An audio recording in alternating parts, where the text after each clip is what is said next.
Қайырлы күн, саламатсыздар ма? Мен өзімнің отзывыммен бөлісейін дегенмін. Калькулезный холецистит хронический болған. Менде 15 жылдан бері ауырып жүретінмін.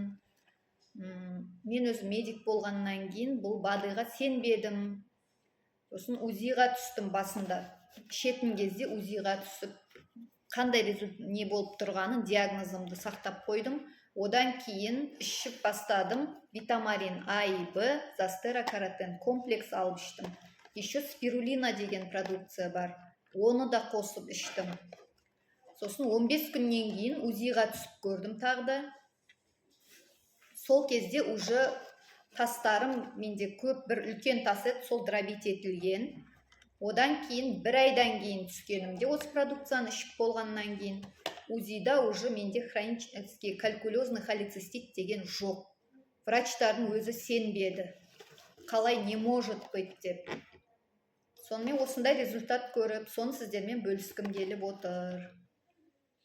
Рахмет. Ол холецистит деген қазақша тілмен айтқанда қандай болады? Өтте тас бар деген сөз. Оны в основном операция жасап алып тастайды.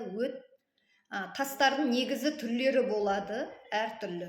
Соған байланысты да болады. Бірақ мына БАДы өте керемет екен. Сенбегенмін, қазір 100% сенемін.